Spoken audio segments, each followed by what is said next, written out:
عطائے رمضان، عطائے رمضان، عطائے رمضان، عطائے رمضان۔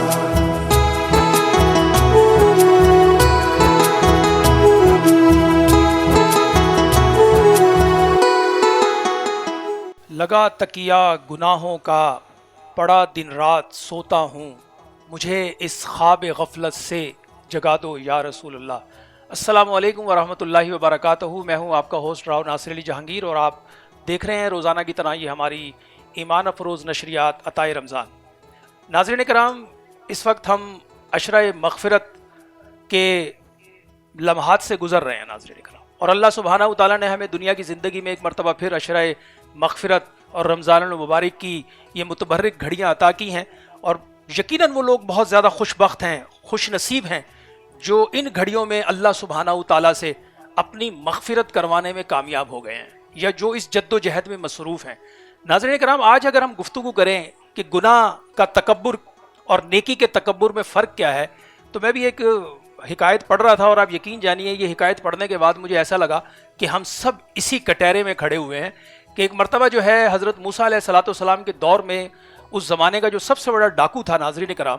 وہ پہاڑ کی چوٹی پر کھڑا ہوا تھا، اور حضرت موسیٰ علیہ السلام اپنے ساتھیوں کے ساتھ ایک مقام سے تشریف لا رہے تھے۔ اس نے حضرت موسیٰ اور ان کے ساتھیوں کو دیکھا، اور اس کے دل میں یہ خیال پیدا ہوا ناظرین کرام کہ یار زندگی گناہوں میں گزار لی، کیوں نہ توبہ کر لی جائے۔ وہ یہ دل میں خیال لے کر حضرت موسیٰ کے پاس آیا، ان کو سلام کیا اور کہا کہ اے اللہ کے نبی، کیا میں اگر توبہ کروں تو کیا میری توبہ بھی قبول کرے گا تمہارا رب؟ تو حضرت موسیٰ نے کہا کہ یقیناً تم اگر سچے دل سے توبہ کرو گے تو اللہ بڑا مہربان ہے، بڑا کریم ہے۔ تو ناظرین کرام، جب یہ گفتگو دونوں میں ہو رہی تھی تو جو حضرت موسیٰ علیہ السلام کے جو ساتھی تھے، انہوں نے اس ڈاکو کی طرف دیکھ کے اور کچھ نہیں کیا، صرف اتنا کیا کہ ان کی طرف دیکھ کے انہوں نے کہا ہوں، یعنی کہ اب یہ بھی توبہ کرے گا، یعنی اتنے قتل، اتنے زنا، اتنی لوٹ مار، اتنا ظلم، اتنی بربریت کے بعد یہ بھی توبہ کرے گا۔ آپ یقین جانیے کہ جب حضرت موسیٰ کے ساتھی نے صرف اتنا کہا کہ ہوں، اللہ سبحانہ و تعالیٰ نے حضرت موسیٰ پر وحی نازل فرمائی اور فرمایا موسیٰ، یہ جو میرا بندہ تیرے پاس آیا ہے اپنے گناہوں کی ندامت میں، اس سے کہو کہ ہم نے تیرے سارے گناہوں کو نیکیوں سے بدل دیا، اور یہ جو تیرا ساتھی موسیٰ، جو تیرا ساتھی ساتھ کھڑا ہوا ہے، اسے کہو کہ ہم نے تمہارے سارے نیک اعمال کو جو ہے نا غارت کر دیا، فارغ کر دیا تمہیں، اسے بولو نئے سرے سے شروع کرے۔ ناظرین کرام، ایک لمحے کے لیے تصور کیجئے کہ یہ کتنا بڑا فریب ہے جو ہم اپنے اندر لے کے پھرتے ہیں۔ اگر ہم نمازیں پڑھنے میں کامیاب ہو رہے ہیں، توبہ استغفار کرنے میں کامیاب ہو رہے ہیں، یا کوئی خیر خائی کے کام کرنے میں کامیاب ہو رہے ہیں، یا کوئی اچھے کام کر رہے ہیں، اور اس کے بعد اگر ہم دل میں یہ تصور لے کے گھوم رہے ہیں کہ جی میں بڑا نیک ہوں، میں بڑا پارسا ہوں، میں بڑا حاجی نمازی ہوں، آپ یقین جانیے یہ تصور ہی ان ساری نیکیوں کو عکارت کر دیتا ہے۔ کہ آقا علیہ الصلوۃ والسلام نے ہمیں فرمایا، اگر کوئی شخص یعنی زمین پر پیدا ہونے سے لے کر قبر کی گہرائیوں تک، یعنی قبر میں اترنے تک مسلسل سجدے کی حالت میں رہے، جو کہ ممکن نہیں ہے، تو اللہ کے حبیب فرماتے ہیں کہ بروز حشر اس کو اپنی یہ نیکی بھی بہت حقیر لگے گی،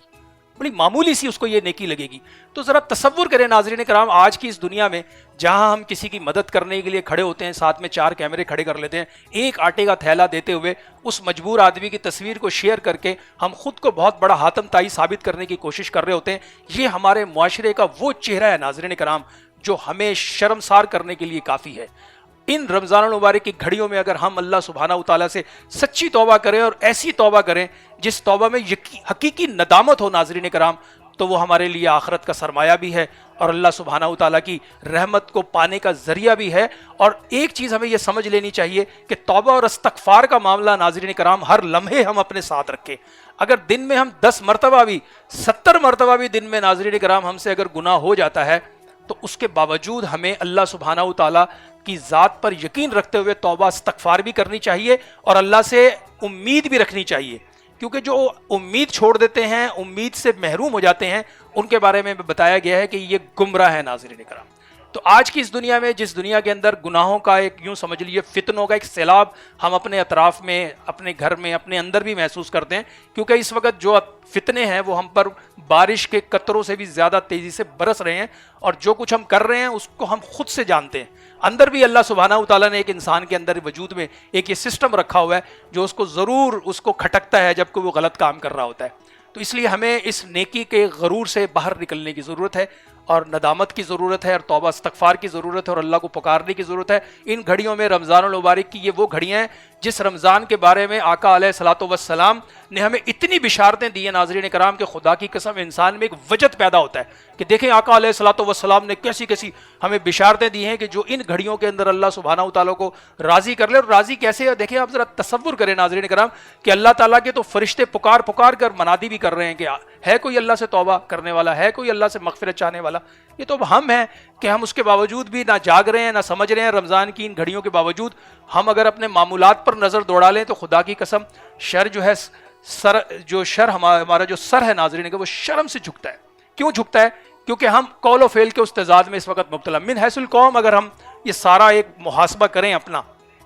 تو ہمیں ایک لمحے میں پورا اس کا رزلٹ ہمارے سامنے آ جاتا ہے کہ ہم مسلمان تو ہیں لیکن کم بھی تول رہے ہیں، ہم روزے دار تو ہیں لیکن جھوٹ بھی بول رہے ہیں، ہم روزے دار تو ہیں لیکن ڈنڈی بھی مار رہے ہیں، ہم روزے دار تو ہیں لیکن لوگوں کے حقوق بھی دبا رہے ہیں، اور ہم روزے دار تو ہیں پرانی چیزوں کو مہنگی کر کے بھی بیچ رہے ہیں۔ تو مقصد کہنے کا یہ ہے، یہ وہ سارے جو رذیل گناہ ہیں جو ہم کر بھی رہے ہیں لیکن اس کے باوجود بھی ہم اپنے آپ کو نیک بھی سمجھ رہے ہیں اور اپنے معاملات کو بھی بہتر سمجھتے ہیں۔ تو رمضان المبارک کی ان پاک گھڑیوں میں، ان متبرک گھڑیوں میں ہمیں اللہ سبحانہ و تعالیٰ سے فضل مانگنے کی ضرورت ہے، تڑپنے کی ضرورت ہے، رونے کی ضرورت ہے، اور اس عشرے میں، عشرہ مغفرت میں ہمیں اللہ تعالیٰ یہ توفیق عطا فرمائے کہ ہم اللہ کو راضی کرنے میں کامیاب ہو جائیں، اور اس کی توفیق کے بغیر یہ ناظرین کرام ممکن ہی نہیں ہے، کیونکہ ظاہر سی بات ہے اس وقت کیا یہ جو اب حالات ہیں، میں تو ہمیشہ کہتا ہوں یہ جو اب نئی دنیا آئی ہے، یہ نئی دنیا کب کی ہے ناظرین کرام؟ یہ پچھلے سال جب فروری کے بعد سے یہ نئی دنیا آ چکی ہے، یعنی کہ فروری سے پہلے دنیا کچھ اور تھی۔ پچھلے سال فروری جب یہ کرونا کا معاملہ پوری دنیا کے اندر آیا، اور اب اس کے بعد سے اب یہ نئی دنیا ہے۔ اس نئی دنیا کے حالات بدل چکے ہیں، اس نئی دنیا کے معمولات بدل چکے ہیں، اور اس نئی دنیا میں اور کیا کیا چیزیں آنے والی ہیں۔ اگر احادیث کے ساتھ جڑے رہیں، نبی پاک صلی اللہ علیہ وسلم کی ساری پیش گوئیوں کو آپ روزانہ پڑھتے رہیں، تو خدا کی قسم نہ آپ خوفزدہ ہوں گے، نہ آپ مایوس ہوں گے، نہ آپ پریشان ہوں گے، بلکہ آپ اپنے اندر ان احادیث کی روشنی میں جو جوش اور ولولہ اور جو روحانی حلاوت آپ محسوس کریں گے، آپ ان تمام چیلنجز کا مقابلہ کرنے کے لیے کھڑے ہو جائیں گے۔ کیونکہ اس وقت جو سب سے بڑا ناظرین کرام اسی میڈیا چینلز کے تھرو جو کچھ پھیلایا جا رہا ہے اور جو کچھ دکھایا جا رہا ہے اور جو کچھ بتایا جا رہا ہے، یعنی وہ کہا تھا نا انہوں نے کہ گوروں نے یہ بہت پہلے یہ بات کی تھی کہ جھوٹ اتنا بولیں کہ وہ سچ لگنے ہیں۔ اور پچھلے سال یہی ہوا کہ جب ٹی وی چینلز نے کرونا کے بارے میں رپورٹنگز کی، اور میں اس پر اس وقت بھی میرے سوشل میڈیا کے پیجز گواہ ہیں اس بات کے کہ جس وقت یہ سارا وبال چل رہا تھا، میں روزانہ آ کر یہ بات کرتا تھا اپنے سوشل میڈیا کے پیج سے کہ یہ جتنا مکر و فریب اس وقت ہم دیکھ رہے ہیں میڈیا کے تھرو گھروں میں پھیلایا جا رہا ہے، جی کرونا نے یہ کر دیا، کرونا نے وہ کر دیا، یہ لٹ گئے، یہ مر گئے، یہ آ گئے، وہ آ گئے، یہ ساری کی سارا ایک خوف تھا، جبکہ یہ دنیا میں ایک مسلم اصول ہے ناظرین کرام کہ